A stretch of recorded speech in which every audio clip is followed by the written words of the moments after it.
of delegations, distinguished ladies and gentlemen.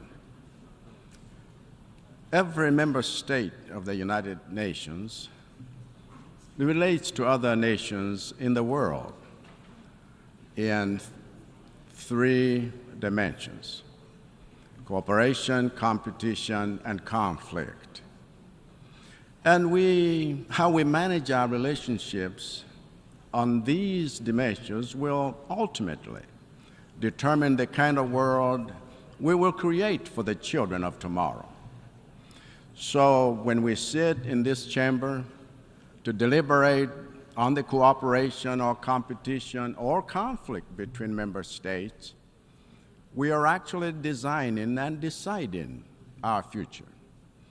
I am therefore glad that the theme of our debate this year touches on all three of these dimensions, because the bottom line is that in all three we can and must do better. This year's theme calls on us to act together to advance peace, sustainable development, and dignity. This is a call to stronger multilateral cooperation. But if we are serious about cooperation, then we must act with urgency in fixing and reforming the United Nations and other multilateral institutions. And one fix that we from Africa demand is for the United Nations to embrace democracy in the Security Council by giving 2 permanent seats to Africa with veto power.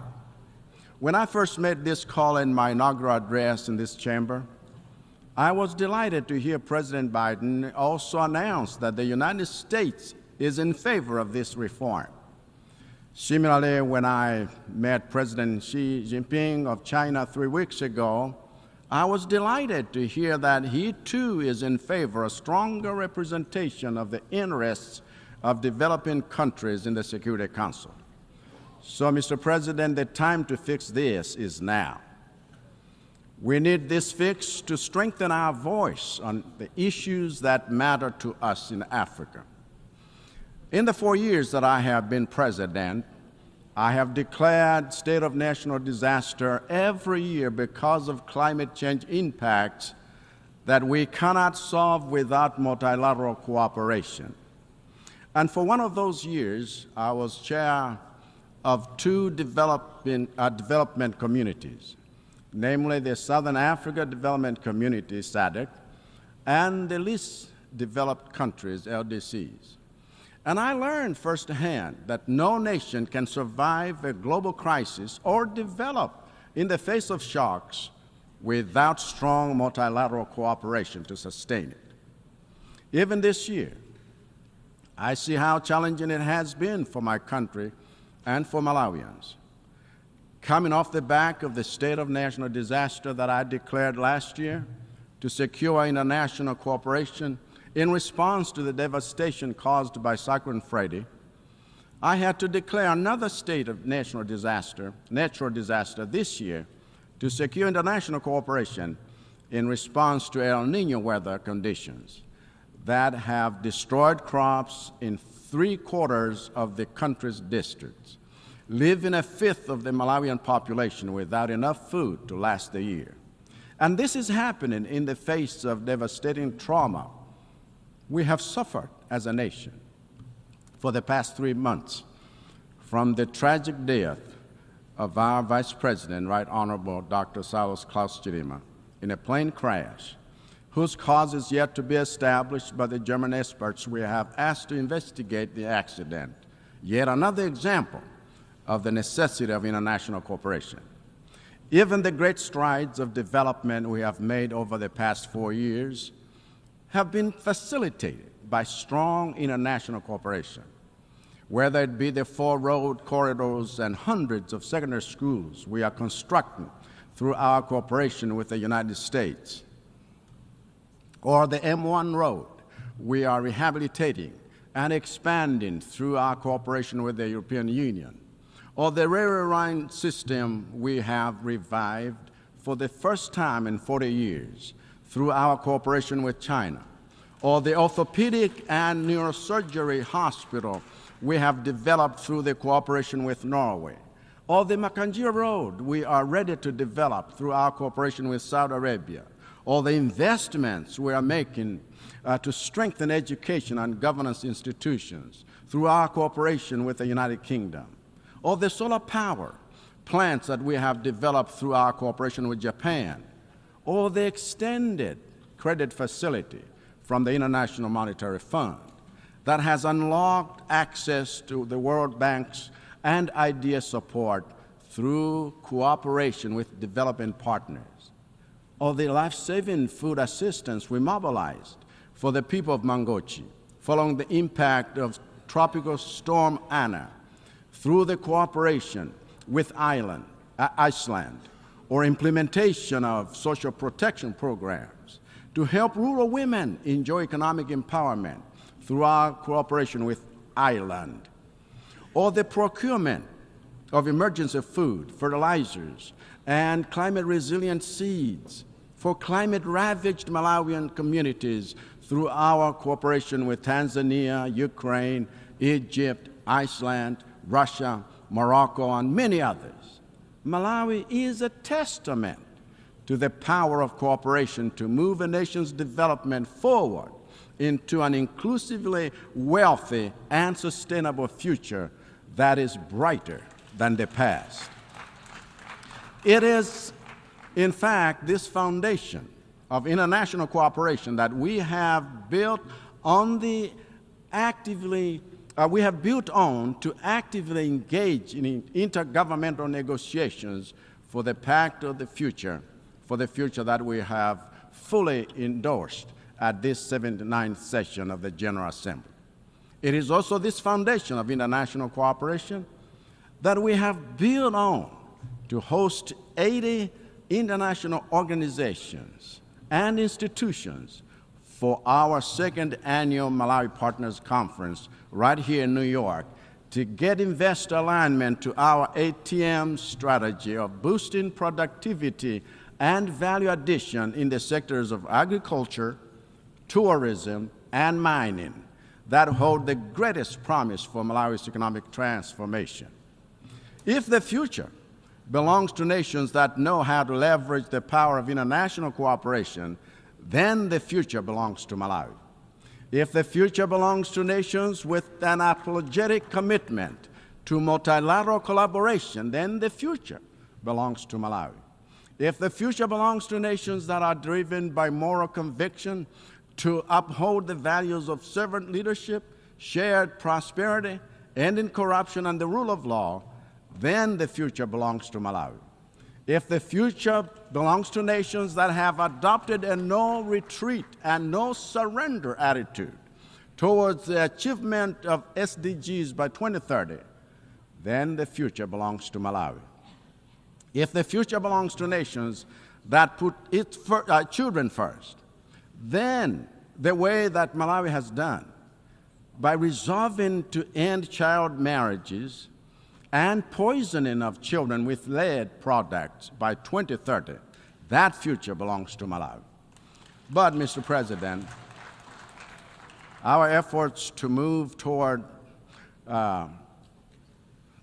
in the fifth gear, toward these goals are being significantly slowed down by a global system of multilateral agencies and financial institutions that are too slow, too inefficient, too monolithic, and too undemocratic for the kind of speedy and tailor-made interventions that we need.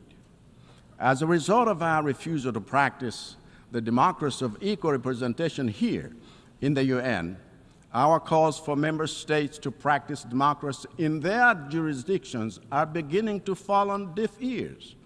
As a result of our refusal to honor climate financing pledges or link them to debt relief, the debt to GDP ratios in developing countries like Malawi are growing at alarming rates, posing a significant threat to global financial stability. If this is not fixed, those who keep us in a state of perpetual debt, when they have the resources to cancel those debts, should make no mistake, the spreading debt crisis in the developing world is a cancer that will make your own economies unsafe. So the time to fix this is now. Mr. President, I said that the second dimension of international relations is competition. And again, in this area, we all can and must do better. There is nothing wrong with healthy competition between nations because competition fuels innovation, improves quality, and multiplies options for citizens, which is the essence of freedom. But as we have done in global sports, we must make competition between nations fair by regularly reviewing and revising the rules on which our international system is based to ensure that the way nations compete and what they compete for is not rigged to disenfranchise some countries as we compete for natural resources, international markets, financial support, and the new technologies, which are currently skewed against the global South. Even with the era of artificial intelligence being fully upon us, I worry that the rules for regulating this arena are already being written to empower some nations and give them unfair advantages over others. We need more than a rules-based system. We also need the rules themselves to foster fair competition. Of course, what this means is that we need stronger governance institutions that can enforce fair rules for accessing education, markets, technology, financing, and natural resources.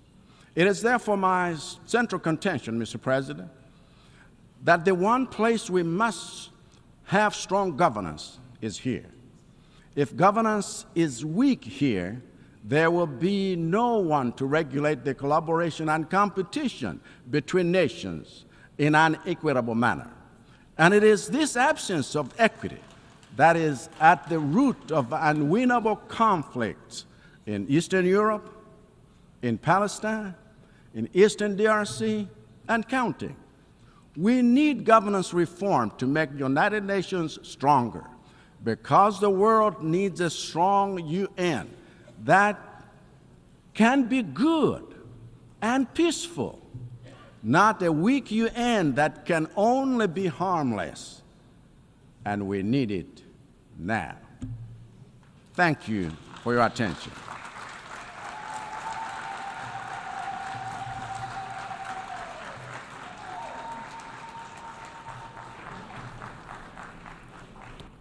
En nombre de la Asamblea, On behalf of the Assembly, I wish to thank the President of the Republic of Malawi and Commander-in-Chief of the Malawi Defense Force.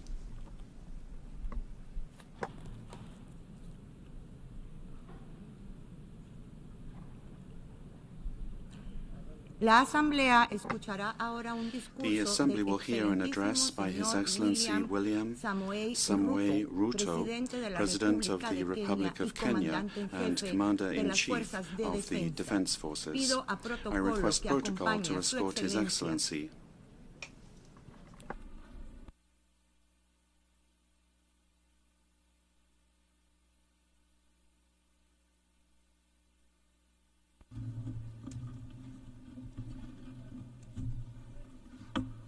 Your Excellency, President of the 79th session of the United Nations General Assembly, Ambassador Philemon Yang, United Nations Secretary General, Mr. Antonio Guterres, Excellencies, Heads of State and Government, distinguished delegates, ladies and gentlemen.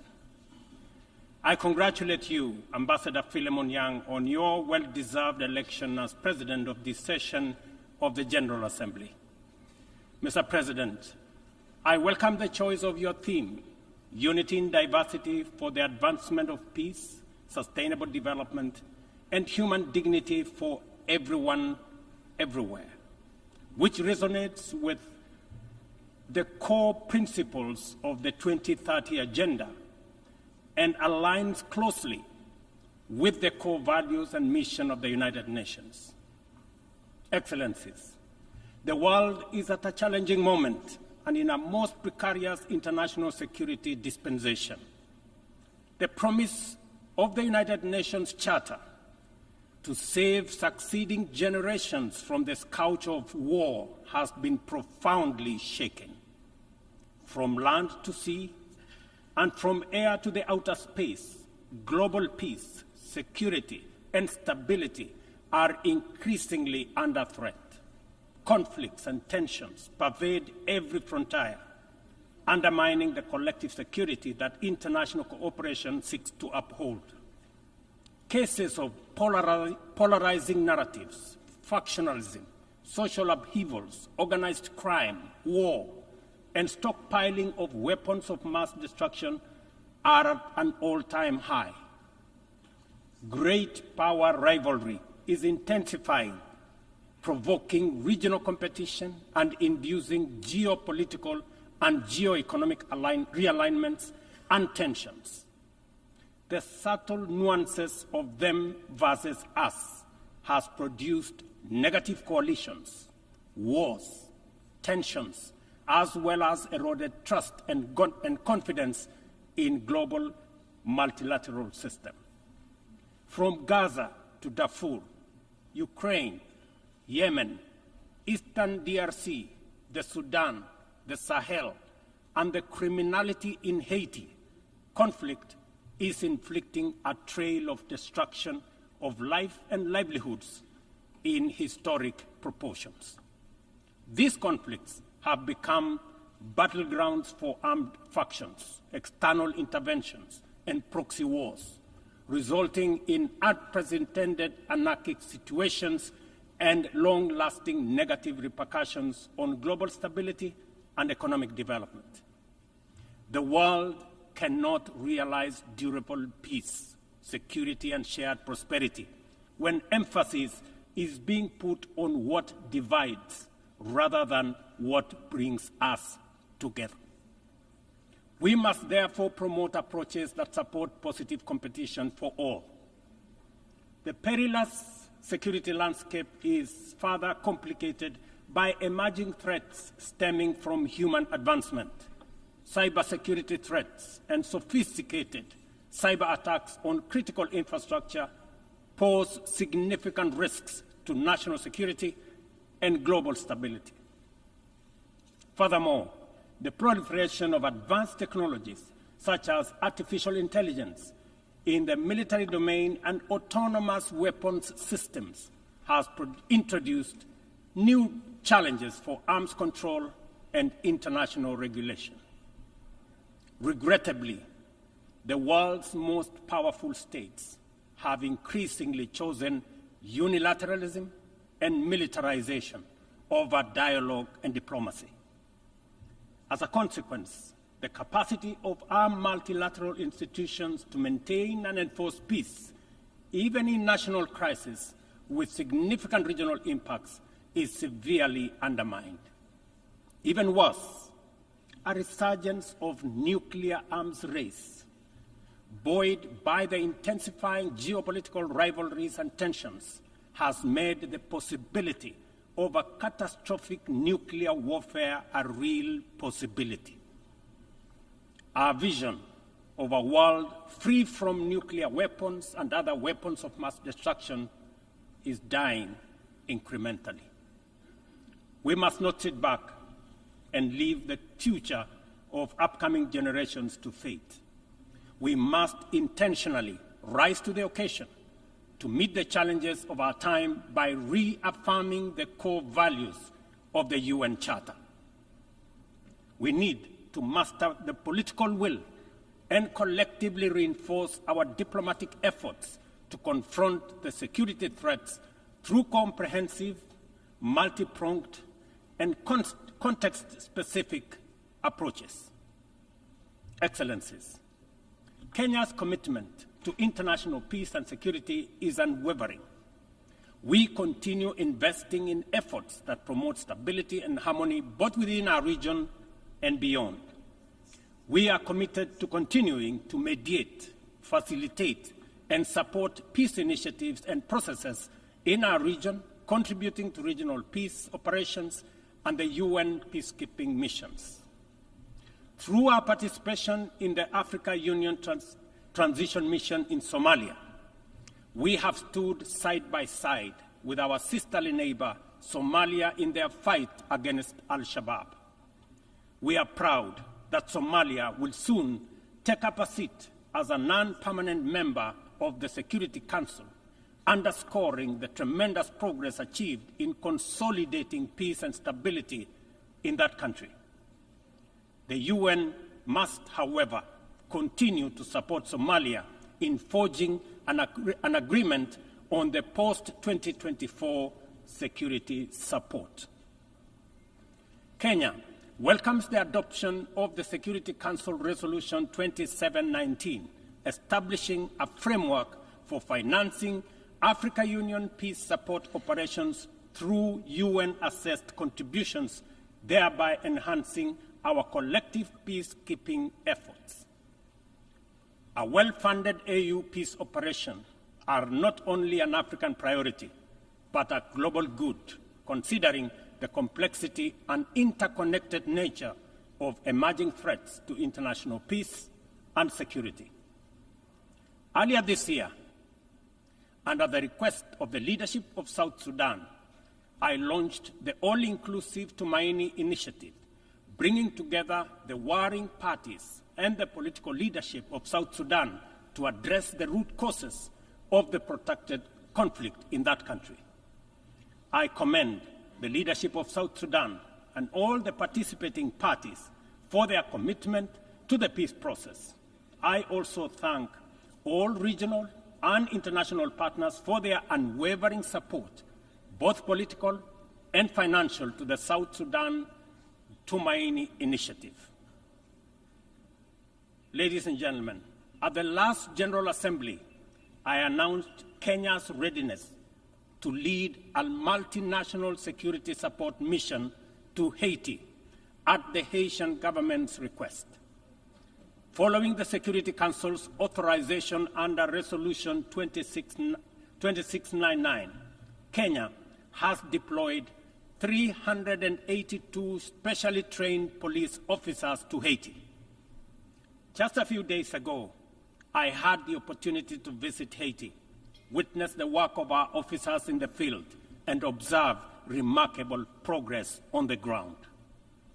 Our support for the Haitian National Police has significantly advanced the pacification of cities and towns, protected critical infrastructure, and relieved many communities previously held captive by criminal gangs. I also commend Haiti's political leadership for forging an agreement and a promising roadmap towards free, fair, and democratic elections. We are deeply grateful for the financial and logistical support from the United States, Canada, and other member states that are shouldering this heavy burden. This has been critical to the MSS's deployment thus far. However, Kenya and other Caribbean and African countries are ready to deploy, but are hindered by insufficient equipment, logistics, and funding. I appeal to all member states to stand in solidarity with the people of Haiti by providing necessary support, either directly to MSS contributing countries or through the UN Trust Fund. I must emphasize, however, that Kenya will deploy the additional contingent towards attaining the target of all the 2,500 police officers by January next year. The progress so far in Haiti demonstrates that what was once deemed mission impossible is indeed a present and undeniable possibility. Mr. President, we must candidly acknowledge that international cooperation in its current form has clear limitations. It is constrained by entrenched systems and structures that prevent effective action and meaningful progress. Since the last General Assembly, the global situation has deteriorated across multiple fronts. Conflicts have deepened, economic disparities have widened, and the climate crisis has intensified. To address these challenges, we must rethink and reform global collaboration mechanisms, making them much more responsive, adaptable, and impactful. The existing international security architecture, represented by the UN Security Council, continues to hamper efforts to maintain international peace and security. The Council is, by all intents and purposes, dysfunctional, undemocratic, non-inclusive, unaccountable, autocratic, and at best, opaque. An institution that excludes 54 African countries with 1.4 billion people, while allowing one nation to veto decisions of the remaining 193 member states in the 21st century, is simply unacceptable. We must urgently seek to make the Security Council representative, inclusive, transparent, democratic, effective, and accountable. In Africa, we are not advocating for reform and collective action solely at the UN. In fact, we are also in the process of comprehensively reforming the Africa Union to become a fit-for-purpose institution that can effectively represent African nations globally and deliver prosperity. Excellencies, peace and development are inseparable pillars. One cannot flourish without the other. Yet, the 2024 Sustainable Development Goals report paints a bleak picture. Only 17% of targets are on track. Nearly half show minimal or moderate progress, and over one-third have stalled or regressed. The COVID-19 pandemic, escalating conflicts, geopolitical tensions, and climate change have severely impacted progress towards the SDGs and the Paris Agreement goals. Inadequate and unsustainable means of implementation, particularly in financing, technical support, and capacity building, continue to obstruct our efforts to realize the 2030 agenda.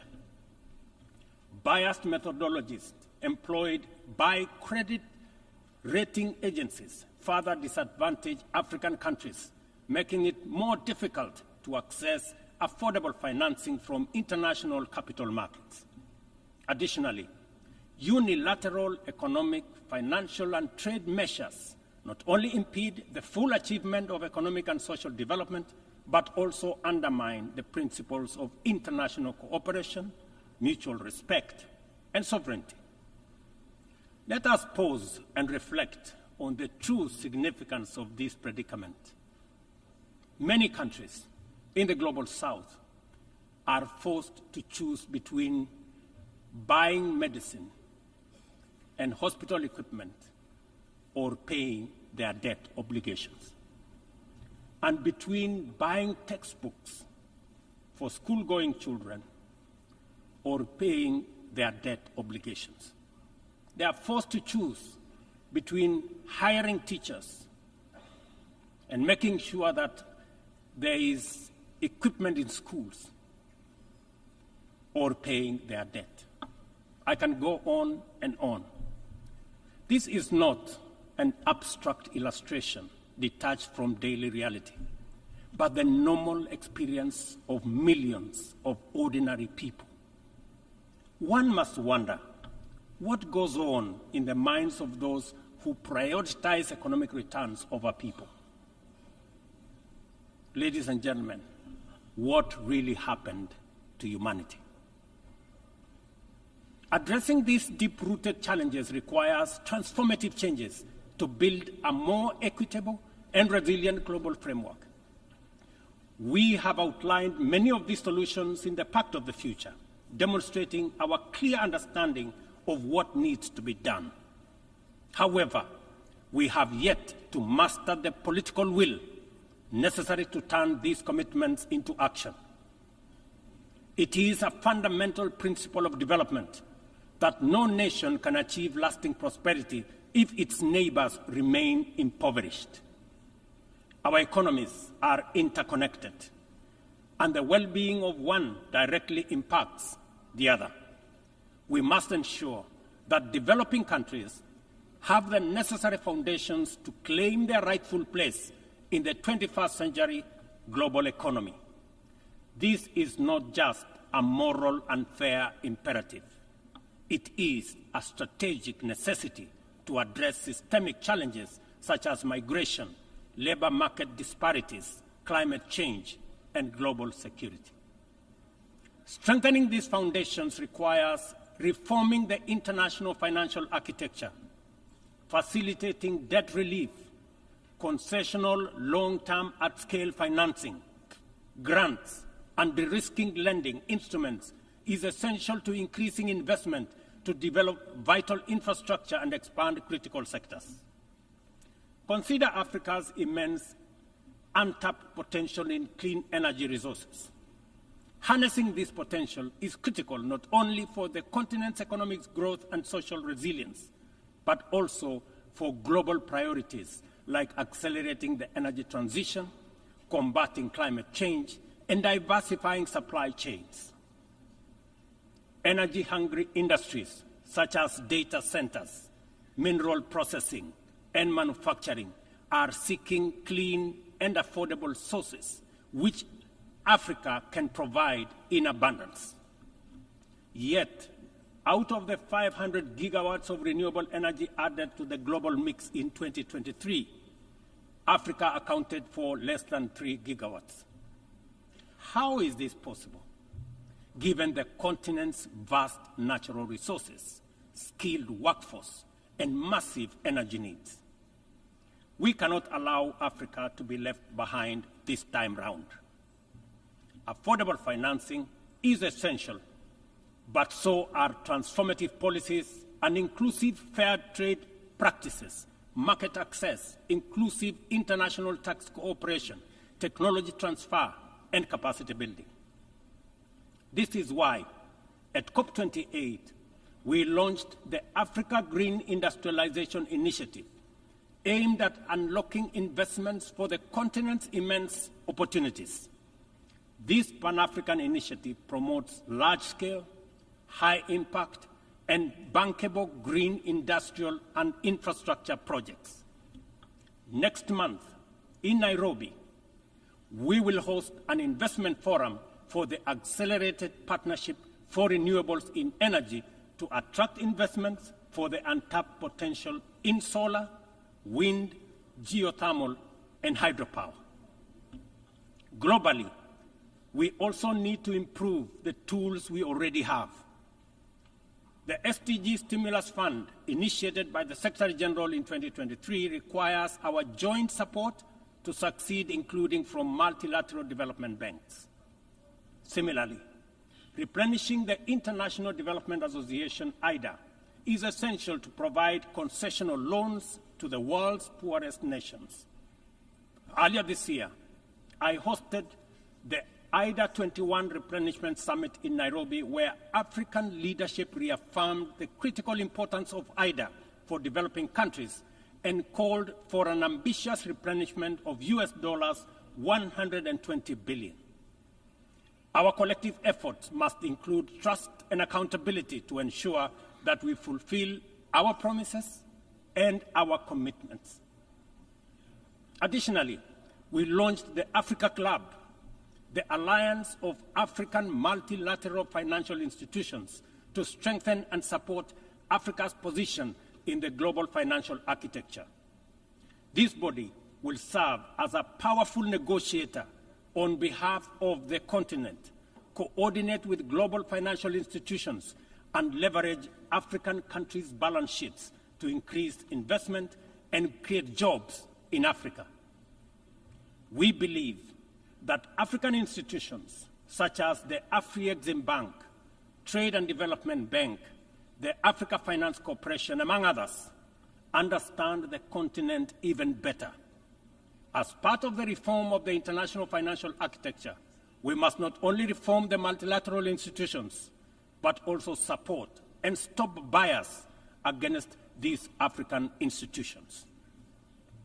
Excellencies, ladies and gentlemen, climate change remains one of the greatest challenges of our time. Biodiversity loss and pollution have created environmental crises that upend lives, reverse progress in poverty reduction, and strain ecosystems to their breaking point. Extreme weather conditions continue to hinder the development aspirations of many countries, especially in Africa, where severe climate-related hazards are becoming more frequent and more intense. In 2022, over 110 million people in Africa were directly affected by climate-related disasters, resulting in more than $8.5 billion in economic damages. According to the Emergency Event Database, there were approximately 5,000 fatalities, though the toll is likely to be higher due to underreporting. We are at a crossroads, and the path to correcting the climate course is clear. COP29, to be held this November in Baku, Azerbaijan, presents a critical milestone in ensuring that the solutions we implement are rooted in fairness and opportunity for everybody. However, the new climate financing goal expected at COP29 faces significant hurdles as deep disagreements persist over who should contribute and how much funding is needed. Without swift resolution, these divisions risk derailing our collective progress on climate action, just as the global situation becomes increasingly urgent. Let me be clear. Political posturing and inaction will neither protect the vulnerable from the consequences of a runaway climate crisis, nor save our civilization from ecosystem collapse. It is therefore critical that all nations step forward to meet this moment with ambition and responsibility. As we confront the escalating impacts of climate change, we must also recognize the interconnected environmental challenges we face, such as plastic pollution, which continues to wreak havoc on ecosystems and threatens global sustainability. It is imperative that we adopt a robust global plastics treaty during the 5th round of negotiations in Busan in the Republic of Korea this November. Kenya fully supports an ambitious outcome and the African proposal to establish the Treaty Secretariat in Nairobi, thereby reinforcing UNEP's role. It is indeed unfortunate and regrettable, ladies and gentlemen, that UNEP is the only body where secretariats of conventions created under it are increasingly being carved out and located elsewhere. UNEP, being one of only 2 UN headquarters in the Global South, must not be cannibalized for whatever purpose or reason, let alone excuse. Mr. President, as the host country of UNEP and UN Habitat, I take this opportunity to thank the Assembly for approving the upgrade of the infrastructure at the United Nations office in Nairobi, the largest UN campus in the world. This project includes the construction of new office space and the design of ultra-modern conference facilities. These developments mark a significant milestone towards enhancing the quality and accessibility of Secretariat services to member states. Not only will they serve current needs, but they will also strengthen the future success of multilateralism.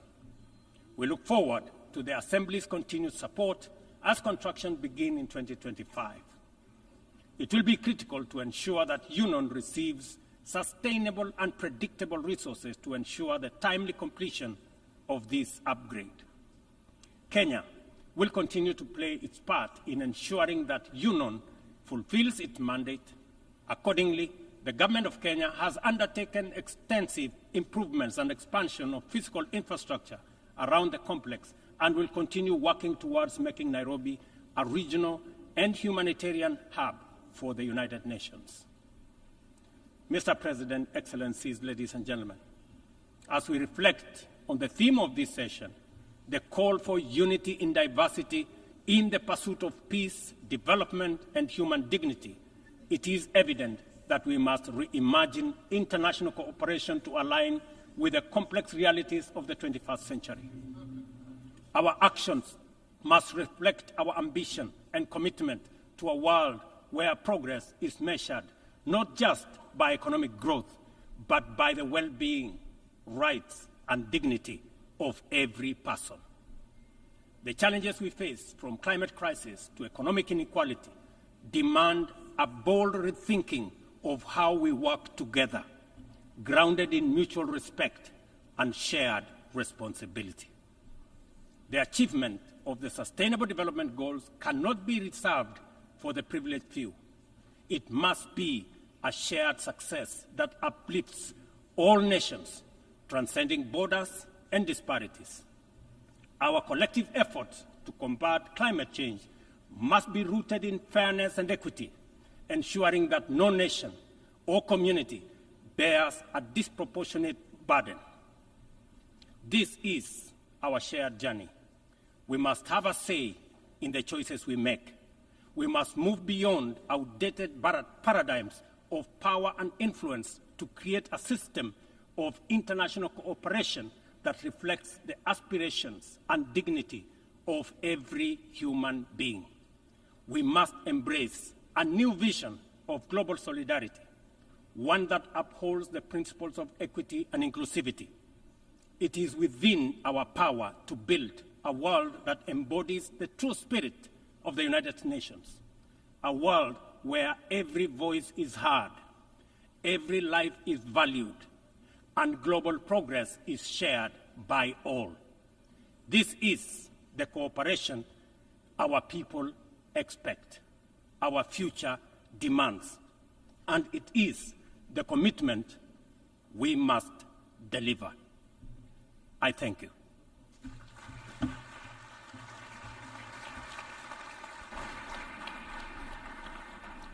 En nombre de la Asamblea, on behalf of the Assembly, I wish to thank the President of the Republic of Kenya and Commander-in-Chief of the Defense Forces. La Asamblea escuchará ahora The un Assembly discurso will del hear an address excelentísimo by His señor Excellency Rashad Mohamed Al-Alimi, Al-Alimi, Presidente del Consejo President of the Presidencial de Presidential Liderazgo de la Leadership Council República of del the Yemen. Republic of Yemen. Pido a I protocolo que request acompañe protocol a to su escort His excelencia, Excellency a quien invito and invite him a to dirigirse a la address the Asamblea. Assembly.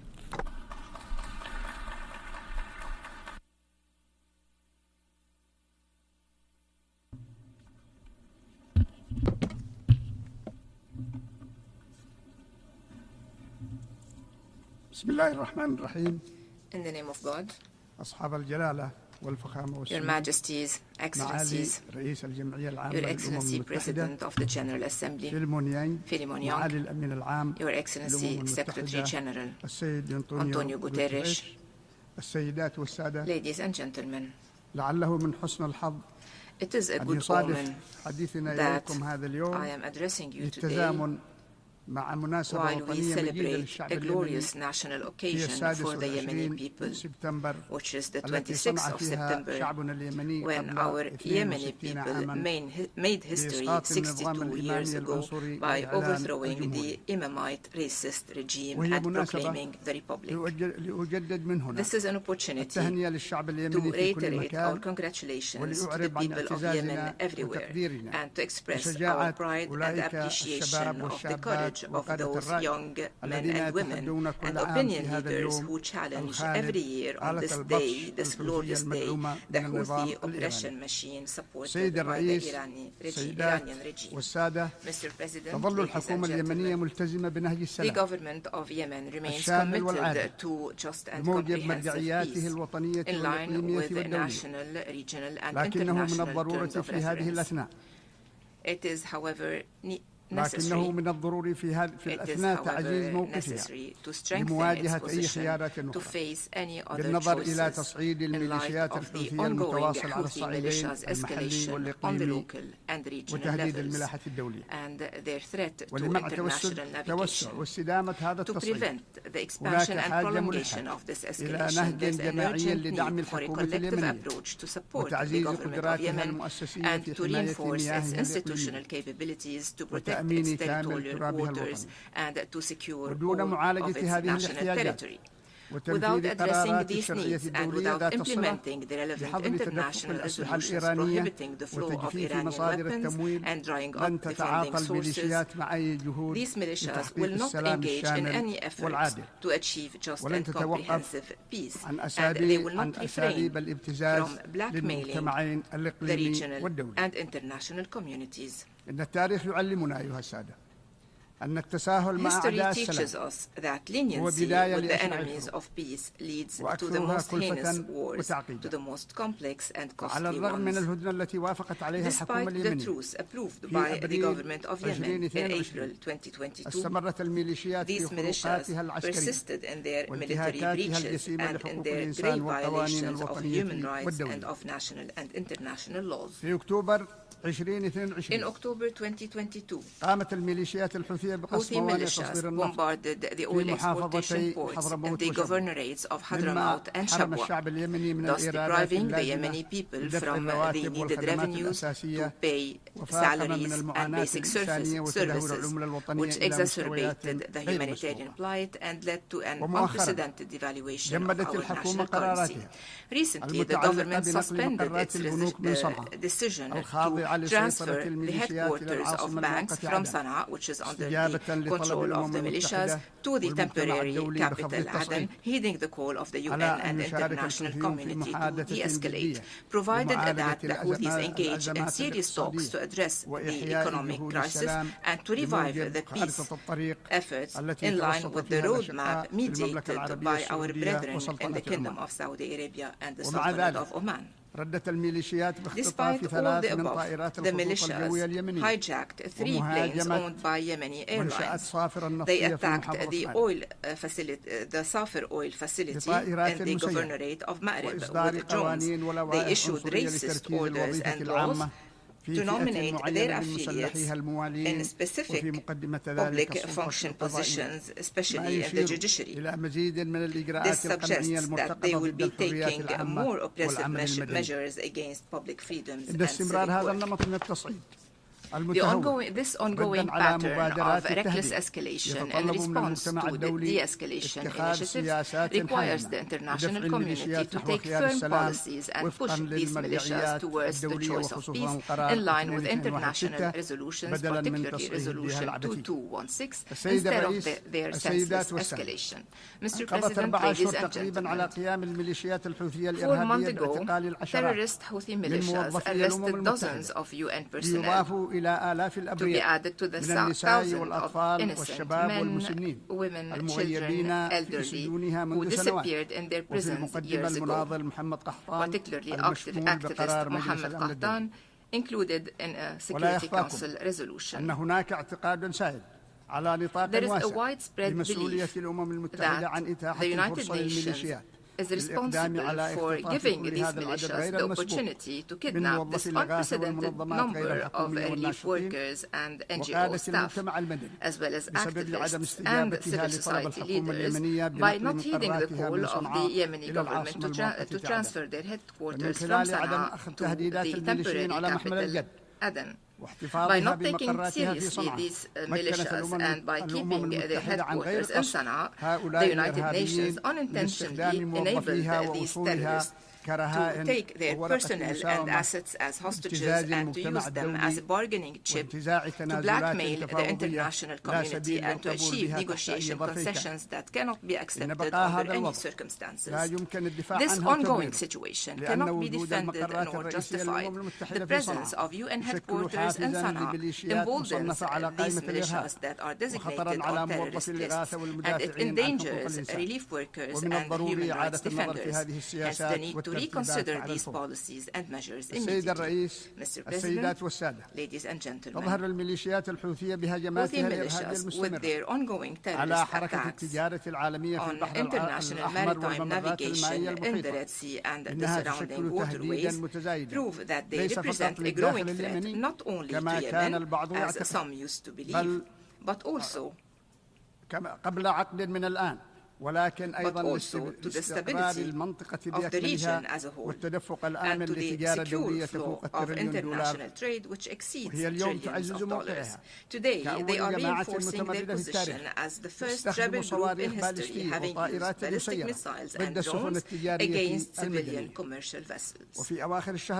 Late last month, Houthi militias hit the Sonia tanker, which was carrying 1 million barrels of crude oil, causing fires which could have led to one of the worst oil spills in history before the vessel was salvaged by the international coalition. This is not the first such incident caused by these militias. These militias boasted having sunk 2 vessels previously. They also hindered for years the efforts to save the decaying sulfur tanker, which was carrying similar amounts of crude oil. It proves that their terrorist activities will remain an ongoing threat to maritime navigation. Ladies and gentlemen, for years the Yemeni economy has been facing complex challenges, but the terrorist Houthi attacks on the oil facilities deepened the funding crisis and deprived the people and government of Yemen from necessary revenues to pay salaries and provide services. The economic war waged by these militias are part of a larger hostile strategy aiming at weakening the ability of the government to provide basic services and to pay public service salaries, thus aggravating the humanitarian crisis for more than 14 million Yemenis. Therefore, the international community should seriously consider the devastating effects of these terrorist acts and to provide the vital infrastructure to defend maritime transportation vessels in Yemeni ports, to support the right of the Yemenis and of the Yemeni government to benefit from their resources and improve their living conditions. Protecting the arteries of the Yemeni economy is necessary not only to recover and rebuild our future, but it is important also for the stability of the region and for the security of energy on the long term. Therefore, we reiterate our call to the international community to provide immediate comprehensive support to address the devastating humanitarian conditions and to lay the foundations for a long-term economic recovery. This should include not only immediate humanitarian assistance to alleviate sufferings, but it should also include accountability mechanisms, especially in the regions under the Houthi control. It also requires greater investments in infrastructure, healthcare, education, and sustainable development. It requires building the national capacities to curb the impacts of climate change, which has left hundreds of victims and displaced thousands within the last 2 months. Yemen's recovery is not only a national matter, it is a regional and international need. The stability of Yemen is decisive to safeguard peace and stability in the region and trade routes in the Arabian and Red Seas, as well as surrounding waterways, including the Suez Canal. We have appreciated international support in the past, and we will keep thanking you for shouldering your moral responsibilities.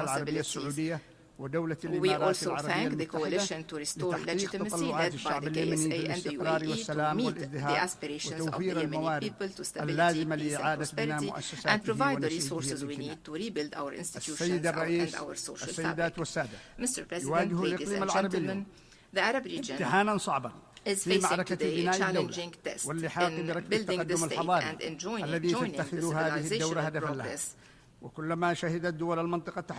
However, every time the countries of the region achieve true transformation towards development, peace and prosperity, and towards empowering their people to exercise their political, economic and social rights, they are met with evil forces which intervene with their destructive agendas, emboldened by the international leniency towards these rogue groups and their supporters. The outcome of this battle between the forces of peace and the axis of evil will determine who will survive, develop, and develop on this part of the world. It will determine whether the region will be dragged into more chaos, civil wars, hegemony, weapons, oppression, and other development.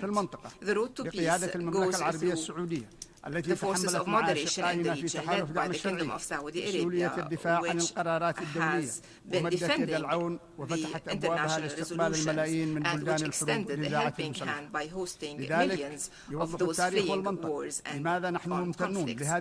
Therefore, we are grateful for these countries, and the world should depend on them to lay the foundations of peace and stability and to maximize our benefits from their economic and social development.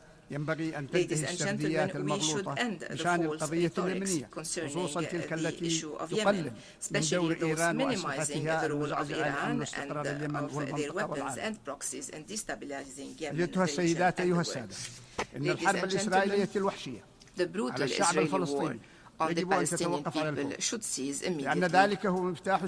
This is the first step to achieve peace and to eliminate Iran's proxies, which are escalating the situation in the region. Iran has been manipulating the just Palestinian cause, and this did not come from a vacuum. It stems from a history of blackmailing and of propaganda, only leading to undermining the peace process and reversing the gains of the Palestinian people and their right to establish a fully sovereign independent state. The same holds true for Yemen, ending the plight, and as is the case for Yemen, ending the plight of the Palestinian people should be based on implementing the international resolutions, especially the Arab Nation Initiative. And as is the case for both Yemen and Palestine, the only way to deter any wanton Israeli aggression on Lebanon will be through a firm stance from the international community and through the unity of all the Lebanese and their independent decision and the non-interference in their internal affairs so that the Lebanese state can recover the choice of peace and war. Mr. President, ladies and gentlemen, it is important to recall that the Universal Declaration of Human Rights الاعتراف بالكرامة المتأصلة في جميع أعضاء الأسرة البشرية وبحقوقهم المتساوية هو أساس الحرية والعدل والسلام في العالم. وقد صمدت هذه المبادئ نسبيا على مدى عقود تحت مظلة منظومتنا الأممية، غير أن ذروة التمرد عليها وعلى الأخلاقيات والأعراف الوطنية والدولية والتباهي باقتراف كل المحظورات لم يبلغها سوى قادة تنظيمي القاعدة وداعش والميليشيات الحوثية التي تعد العالم بمزيد من الخراب. شكرا لكم والسلام عليكم ورحمة الله وبركاته. En nombre de la Asamblea, agradezco On behalf of the Assembly, I wish to thank the President of the Presidential Leadership Council of the Republic of Yemen.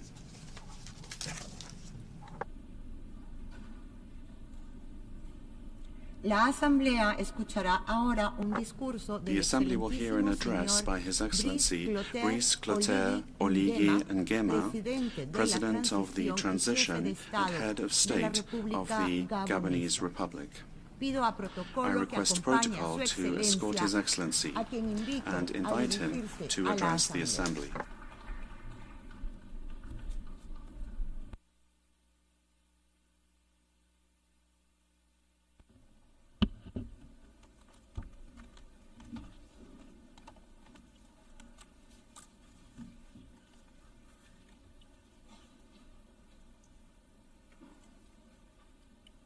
Monsieur le Président de l'Assemblée Générale, President of the General Assembly, Mesdames et Messieurs les chefs d'État et de gouvernement, Heads of State and Government, Monsieur le Secrétaire Général des Nations Unies, Secretary General of the United Nations, distingués invités, Mesdames et Messieurs, distinguished ladies and au nom du gentlemen, peuple gabonais, on behalf of the Gabonese je people, suis heureux I de am prendre part happy aux travaux de cette to Assemblée take part Générale in des the Nations work Unies. of this General Assembly of the United Nations. Monsieur le Président Philemon Yang, President Philemon Yang, en prenant la parole pour la première fois in taking the floor for the devant first cette auguste time before Assemblée, this august assembly, je voudrais d'abord I would like vous at the adresser mes outset chaleureuses to address to félicitations you my warm pour votre brillante congratulations élection on your outstanding à la election présidence de to cette preside 79e the session 79th session de l'Assemblée of the Générale des General Nations Assembly Unies, of the United ainsi Nations. que mes vœux les plus ardents. And I wish you all the best. J'exprime ces compliments I express autant à un my diplomate compliments chevronné to the que vous êtes, seasoned interpreter that aux you are, représentants d'un pays frère representative of a Cameroun, brotherly country, lié au Cameroun, Gabon linked to par la Gabon géographie, by geography, l'histoire et history, la culture. and culture.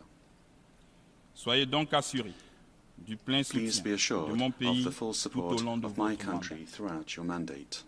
Je voudrais enfin And finally, rendre un hommage I would like to mérité pay tribute, à well-deserved M. Antonio tribute to Guterres, Mr. Antonio Guterres, Secrétaire Général de notre Secretary General organisation, of our pour son organization, inlassable for his dévouement tireless devotion et son engagement and au commitment service des idéaux des to Nations. servicing the ideals of the United Nations. Monsieur le Président, je saisis Mr. cette President, occasion I'd like to take this pour porter à opportunity votre attention to bring que les to your présentes attention assises that the se tiennent current au moment debate où mon is pays, le taking Gabon, place at a vient moment de where célébrer my le country, premier Gabon, anniversaire has du just coup de la celebrated the libération. first anniversary of the liberation En effet, coup. Indeed, la marche vers la construction d'un Gabon nouveau, our path towards the jusqu'à ce jour, construction of a new a su Gabon tenir ses to date has been able to keep énoncées its à cette promises tribune lors de la that we dernière Assemblée announced here Générale, at the last general à savoir debate, namely la mise en place des the institutions de la establishment transition, of transitional institutions, la libération des the prisonniers release d'opinion, of prisoners of conscience, l'inclusivité permanente, permanent la inclusivity, tenue du dialogue the national holding inclusif, of an inclusive national la dialogue, rédaction d'une nouvelle the constitution. drafting of a new constitution. La prochaine étape The next est step l'organisation du is référendum to organize dans les the prochains mois, referendum in the coming l'adoption months du code électoral and the et adoption la of an révision electoral du fichier code électoral, and a revision conformément of the au chronogramme electoral adopté register lors du in dialogue accordance national with the inclusif. timetable adopted during the inclusive Toutes ces national avancées, dialogue. All of this soutenues par le progress, peuple gabonais, supported by the people of participe Gabon, grandement à un retour progressif contributes à l'ordre to constitutionnel a progressive return to à our travers une constitutional élection libre, order through free, transparente et transparent, apaisée and dans peaceful les délais elections as immédiats. soon as possible.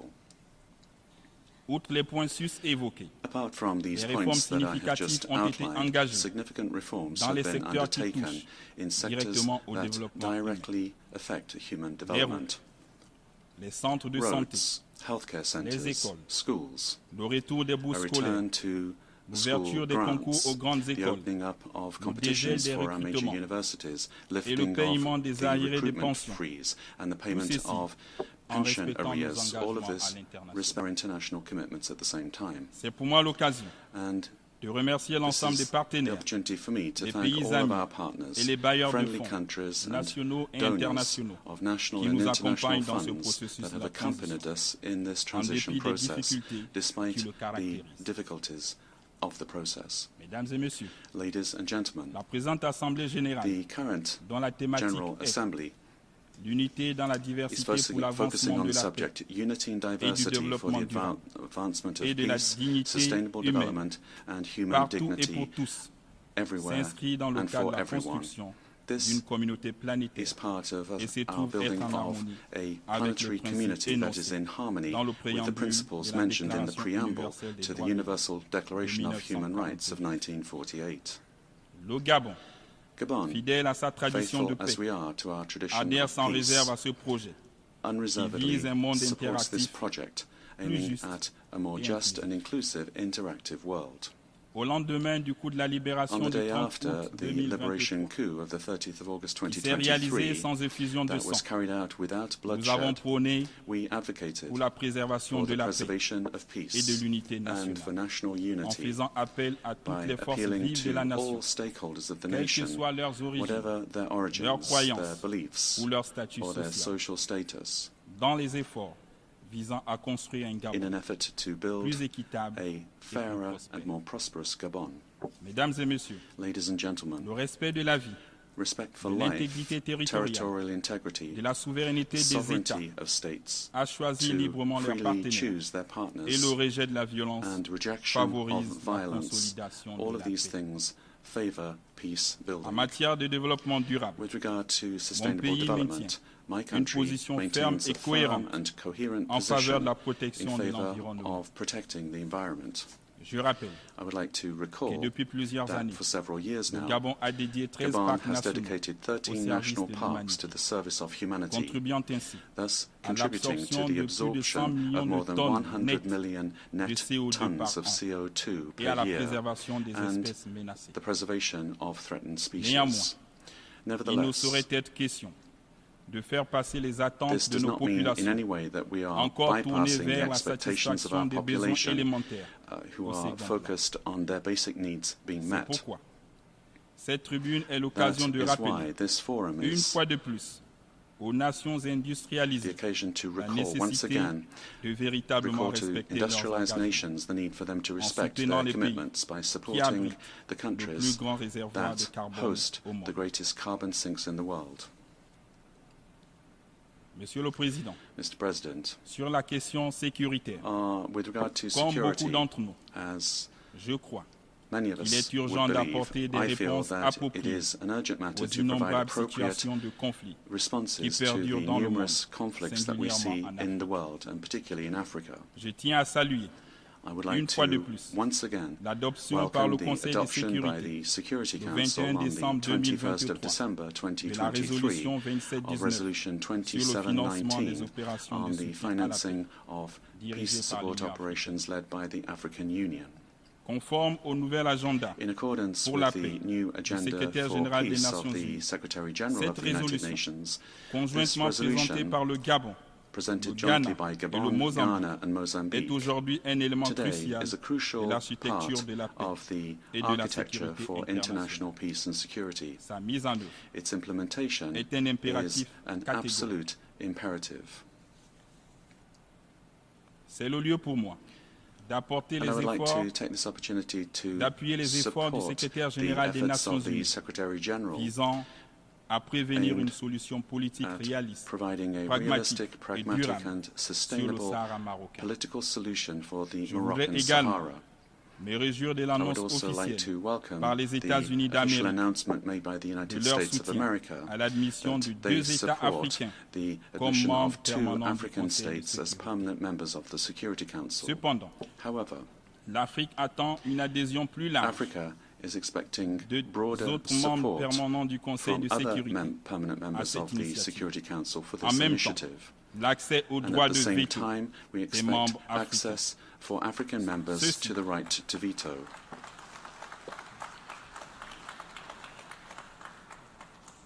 Ceci The right to ne veto. serait que justice pour This notre would only continent. be, this would simply be justice for our continent. Au-delà du continent Over africain, and above the African je continent, voudrais nous inviter à ne pas détourner I would les yeux de Gaza. invite you to not avert Il your est plus que gaze jamais from temps Gaza. que It's s'installe la time paix more than ever définitive before for en vue lasting peace de la coexistence harmonieuse des deux États, with a view to palestiniens the et harmonious existence of De même, two states, Je Palestinian and voudrais Israeli. réitérer la And I would position also du like to Gabon reiterate the en position faveur of de la Gabon levée de for the l'embargo lifting économique, of the economic, commercial, trade and financier financial imposé à Cuba embargo imposed on en raison Cuba de son impact négatif because of its sur le negative bien-être des impact on populations. the well-being of the population.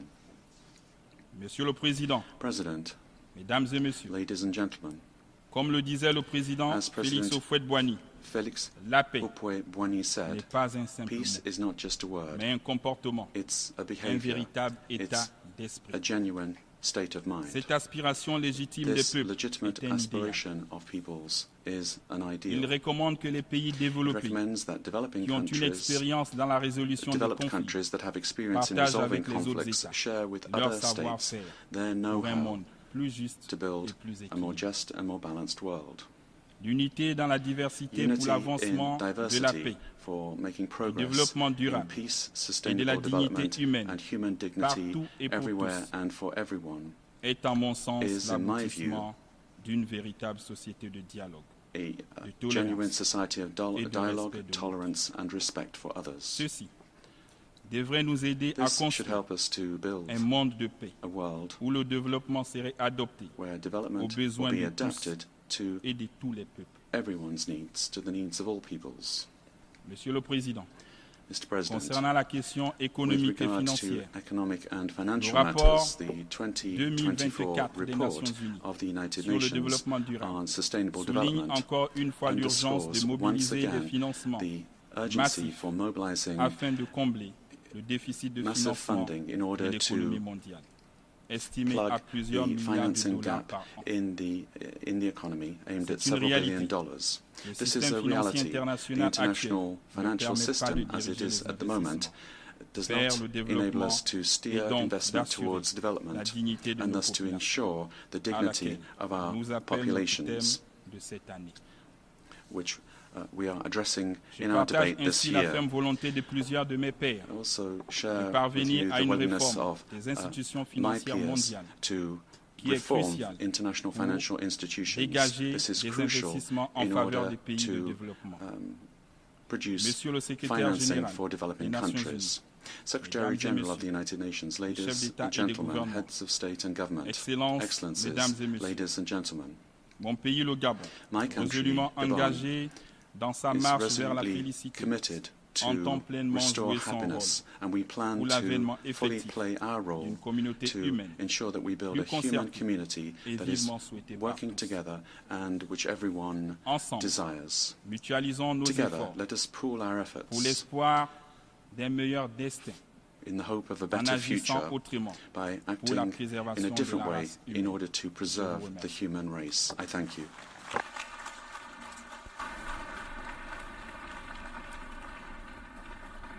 En nombre de la Asamblea, On behalf of agradezco the Assembly, al I presidente wish de to la thank the transición y jefe President de of the Estado de la Transition and República Head of State Gabonesa. of the Gabonese Republic.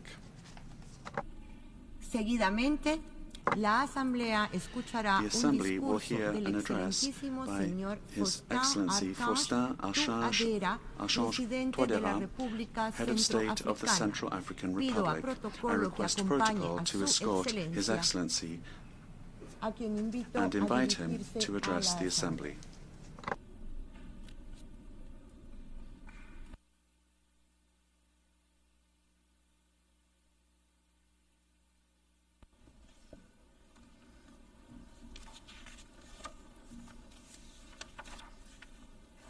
Monsieur le Président de l'Assemblée générale, President of the General Assembly, Mesdames et Messieurs les chefs Excellencies, d'État et de heads gouvernement, of state and government, distingués distinguished délégués, delegates, Mesdames et Messieurs, ladies and gentlemen, c'est avec un honneur it renouvelé is a renewed honor que je for prends me la parole devant to le be monde taking the entier floor ici here représenté. before the Au nom entire de la world, République centrafricaine, mon cher et beau pays, speaking on behalf of pour my apporter dear, my ma beautiful country, contribution the Central African au Republic. débat général I am speaking sur le with a view thème to de cette contributing 79e to session the general debate on the de theme l'Assemblée of générale this des Nations Unies. 79th session of the United En Nations General participant à Assembly. cette Assemblée générale, la Through its République participation in centrafricaine the General réaffirme Assembly, the Central son African Republic engagement is reaffirming à its contribuer à la commitment recherche to commune contributing to de la our joint confiance, pursuit of de la paix, trust, de la sécurité peace, et de la solidarité internationale security, et de la compréhension international mutuelle solidarity, and indispensable mutual à la understanding, reconstruction all of d'un which monde are paisible indispensable if et we are to propice au build développement a durable peaceful world et au that's respect de conducive la to dignité sustainable humaine development and des the respect générations présentes for et human futures. dignity, the human dignity of Avant d'y generations procéder, je past voudrais and future, vous present and adresser, future. Excellence, Monsieur Philemon Yang, Before I proceed, I'd mes like to chaleureuses extend to His félicitations Excellency, Mr. Philemon pour Yang, votre brillante our heartfelt et historique congratulations. élection à la Congratulations présidence on his de la shining 79e and session historic de l'Assemblée election générale des to Nations preside Unies. over the proceedings of the 79th Votre session élection of the United est le Nations General symbole Assembly. d'un Your honneur et election d'un hommage is the mérité symbol rendu à of an notre honor continent, l'Afrique. and well-deserved tribute that's Elle est been granted également to une our source continent, d'immense Africa. fierté Your election et is also d'inspiration pour a les source of great 51 pride millions de and citoyens inspiration for de la communauté 51 économique et million monétaire de l'Afrique citizens, centrale, citizens CEMAC, of CEMAC, dont the j'ai l'honneur Economic and d'assurer Monetary la Community of présidence Central Africa, en exercice which I'm de la currently conférence des chefs presiding d'État over, steering the work et of the Conference singulièrement of à la the République CEMAC sœur du heads of Cameroun, state. votre beau It is pays. also a source of pride and inspiration Votre for your beautiful parfaite country, connaissance de la the sister scène Republic of internationale Cameroon. ainsi que vos grandes qualités Your personnelles consummate knowledge of sont un international atout affairs, et as un well as gage du your succès far-ranging de nos personal travaux. qualities, are a great Je suis advantage and a persuadé que guarantee vous that servirez au mieux our proceedings will be met les intérêts with de l'ONU success. I et de stand tous ses convinced États that you will membres do your best et to serve the implémenterez interests of the la United mise en Nations œuvre and all its du member vaste states, programme de réforme de l'ONU implementing the pour qu'elle UN's soit vast plus reform efficace, program plus so that the inclusive, organization becomes more plus représentative effective, more et mieux inclusive, adaptée more à representative, l'évolution du monde and et au règlement des problèmes better graves suited et to immédiats que secouent l'humanité our tout changing entière. world, as well as to the resolution of Vous the avez, serious soyez-en and pressing rassurés, tout le problems soutien de shaking la all of République humanity. centrafricaine à cet égard. Rest assured, you have the Je full tiens support également à of the saluer Central African Republic l'excellente in your qualité task. du travail abattu I'd et also les like to résultats commend obtenus par the le high président caliber of Denis the work Francis done and au the cours de la accomplishments of President 118e Denis session écoulée, Francis qu'ils throughout reçoivent the ici 78th les session témoignages of the de General Assembly. reconnaissance et de We extend satisfaction du to Mr. peuple Denis centrafricain. Francis our gratitude and our Au secrétaire général des satisfaction. Nations Unies, son Excellence Antonio Guterres, je voudrais renouveler Nations Secretary la General, reconnaissance de His la Excellency République Antonio centrafricaine Guterres, I'd like to et le plein soutien de reiterate son to you gouvernement the gratitude à of ces the Central différentes African Republic initiatives and visant my à faire country's de l'ONU full support as plus well as que the support jamais of the government. un lieu We où se support your développent various initiatives et which seek to s'harmonisent make les the United efforts des nations. Nations a place where the Comme vous le efforts of savez, le nations 30 come juillet together. dernier, As you know, on le the 30th Conseil of de July of sécurité des this year, Nations the Unies United Nations a Security décidé Council de la levée totale decided to de l'embargo lift in injuste, its entirety illégitime the et inique sur les unjust, armes illegitimate and imposé aux iniquitous forces arms armées embargo that had been centrafricaines et imposed qui a on the causé Central au African pays armed une forces décennie durant tant de for préjudices a decade. An irréparables. embargo which caused us Du haut de irreparable cette harm tribune, over those 10 years. j'exprime la gratitude du peuple Speaking from this centrafricain rostrum, I'd like to extend au to you the Conseil de gratitude of sécurité the des Central Nations African Unies people. pour We're cette grateful sage to the UN décision Security Council qui, for its quoique wise tardive, decision, permet à mon a pays decision de poursuivre ses which, actions although en faveur belated, du will rétablissement de la allow paix my et de country la to sécurité continue nationale to act so as et to d'agir rebuild international avec les and autres national États peace du and monde security pour la and paix, to work together le with other développement states durable in the pursuit et la of peace, dignité humaine sustainable des générations development, présentes et and futures. the human dignity of Je present voudrais à and future cette generations. occasion I'd like to renouveler seize this à vous opportunity tous to reiterate to qui all avez of you, gardé à cœur la all République those who centrafricaine held et the Central soutenu African ce combat Republic noble, in their toute la hearts gratitude and du peuple supported centrafricain. our noble fight. Pays à forte potentialité You have the minière, gratitude of la our République people. centrafricaine continuera, je suis Central persuadé, African Republic de bénéficier de has vos vast soutiens mining potential. pour la levée Therefore, totale I'm convinced that we'll de continue to l'embargo receive sur les your diamants support imposé par le for pouce de the Kimberley et qui lifting limite son of action pour la paix, the embargo le on développement diamonds durable imposed by the et la Kimberley process. dignité An embargo humaine which des has générations présentes et circumscribed futures. our ability to work for peace, Monsieur le sustainable development, Président, and the human dignity le of thème present de and future cette generations. 79e session de l'Assemblée Mr. Générale, President, à the theme savoir of this ne 79th laisser General personne de Assembly côté, session is leaving no agir one ensemble behind, pour la paix, acting together le développement for the durable et la advancement of dignité peace, humaine des sustainable générations development, présentes et and human futures, dignity for present and future contient des generations. recommandations particulièrement importantes The theme qui seront is d'un tied up grand with poids dans les particularly décisions, important, dans les discussions pour significant la recommendations réforme which will be de of l'architecture import in our mondiale de la paix discussions on et de la sécurité the et pour reform l'atteinte of the des global peace objectifs and de security développement durable. architecture, as well as our La discussions paix, nous le savons, geared towards est achieving inexorablement the liée au SDGs. développement durable. As we know, peace is inextricably Malheureusement, linked to sustainable development. Alors que nous nous rassemblons chaque année As we meet dans cette grande maison here du monde at ou this dans great d'autres world forum, circonstances aussi year in, year importantes out, as les we unes meet que at les autres, other fora, le for monde that matter, continue à être the world confronté à de graves continues menaces existentielles, grappling with devenant serious ainsi de plus en existential plus threats, instable et vulnérable. becoming Notre more 79e unstable session and more vulnerable. se tient dans une situation This mondiale très 79th session turbulente, is taking place minée at a par very des crises turbulent time, géopolitiques a croissantes, time marked by les mounting guerres entre la geopolitical Russie et l'Ukraine, crises, the war entre between Russia and Israël Ukraine, et le Hamas, the war between Israel au and Hamas, Soudan et à l'est de the la war in Sudan République and in démocratique the du east Congo, of the Democratic le Republic of terrorisme, the Congo, la détérioration terrorism, des conditions économiques qui deteriorating étouffent la economic croissance en conditions Afrique, which are la strangling hausse des growth prix des in carburants. Africa, as well as rising Convaincu fuel que prices. seul le dialogue We stand peut convinced mettre durablement that fin à un conflit, only dialogue la République centrafricaine can help us exhorte les to parties en conflit dans put les an end différentes to régions du monde conflict in a à lasting way. privilégier le dialogue et la The diplomatie Central African Republic afin de trouver une implores solution